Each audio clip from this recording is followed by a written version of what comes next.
Hey guys, welcome back. It's me, Sal Mahajan, and in today's video, we'll be discussing about S3 objects. Basically, what are the different properties that S3 provides you, how to upload an object, and how to delete an object. So if you guys watched my previous video, you guys would have known how to create an S3 bucket and what are the various different tabs available.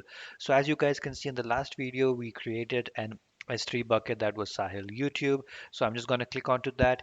If you guys do not have any bucket created, you can watch my previous video on how to create a bucket. And if you guys already have a bucket created in your AWS S3 console, you can head over to your bucket.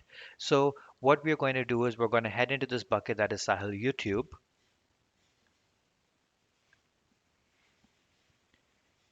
And once you guys are here in your specified bucket, like mine is Sahil YouTube, we're going to click on this button that says upload. When we click on this button that says upload, you will get the upload window available. You can see that it says that if you want to upload a file larger than 160 GB, use the AWS CLI, SDK, or Amazon S3 REST API because those are more efficient ways to upload a file that is larger than 160 GB. So as you can see, it says drag and drop your files over here. So if you guys want to drag and drop, you can do that, or you want to add them, you can add them. I'm going to go ahead and click on add files. Um, I know that I have created a directory over here, which has all my, which is basically a test file. It's empty.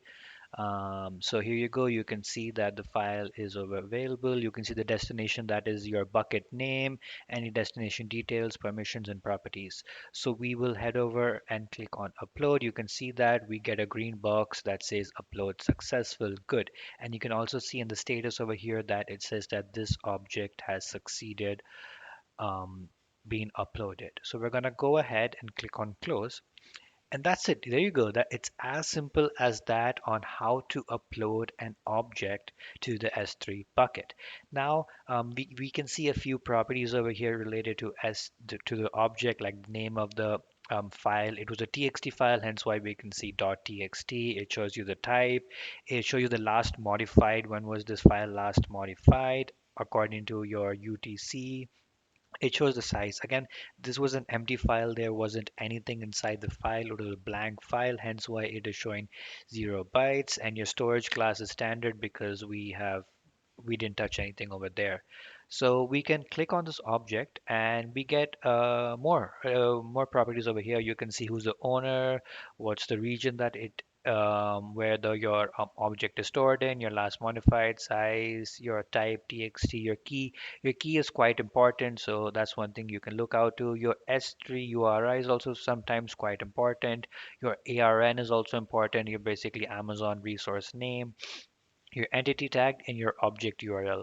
So if you want to access this specified object from a public URL, then you would be heading over to this URL, assuming that you have given the correct permissions so that the public can access this specified object. Now coming down, you can see we have the section that says Object Management Overview. The following bucket properties and object management configurations impact the behavior of this object. So as you can see, bucket versioning was disabled when we did create this bucket, hence why it's showing disabled. Object lock was also disabled, retention period, all of these things were disabled when we did create our S3 bucket. And we do not have any replication. Again, we'll get into what replication basically is, but we do not have any replication rules set, hence why this all is empty. You can come down and you can see the various different store. You can see the storage class it is stored in, if it's server-side encryption or whatever you guys have chosen, your additional checksums and your tags and your metadata and your object log once again. So these are different properties that you can view. You can head over to the permissions tabs, which shows your ACLs, that is your access control lists basically, and finally versions.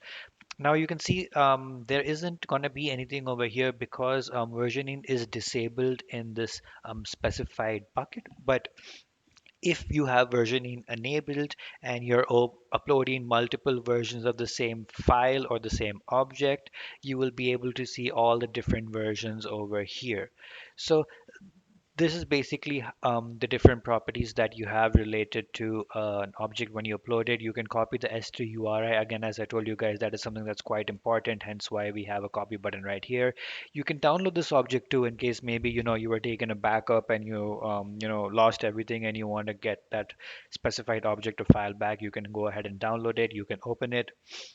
This open relates to that public URL that I showed you guys, and you have various different object actions that you can take. You can share with a pre-signed URL, you can find the total size, you can copy it, you can move it, you can run a query, you can edit, rename the object and edit all of these various different properties or actions. So that's basically how you upload an object, what are the various different properties and what actions can be performed on a specified object. Now let's head back to our bucket. Now let's take that we want to, delete this object. How do we delete it?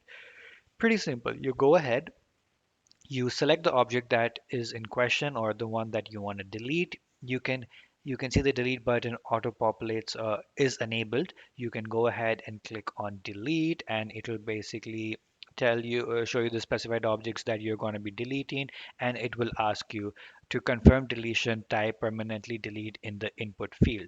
So permanently delete. There you go. Yep, the spelling is correct in the first try. Of course, if your spelling is wrong or you miss a space or something like that, this delete objects button will not get highlighted. So anyways, we did write the correct spelling, so we can click on delete object and there you go. Your object has been deleted. Now again, if you do have versioning enabled, your object will be marked for deletion. It will not be deleted. That means you can retrieve it back. But yeah, that's again for another video. So that's about it for this video, guys. You guys got to know how to upload an object, what are the different properties related to an object, what are the actions that you can perform on an object, and also how to delete an object. So I hope you guys did like this video. If you did, please make sure to leave a like, do subscribe, do comment. If there are any other topics that you guys would like me to cover, this was just a high level overview related to uploading and deletion of objects. We of course will get into more depth in the coming videos. Hope you guys have a great day. See ya. Take care. Bye bye.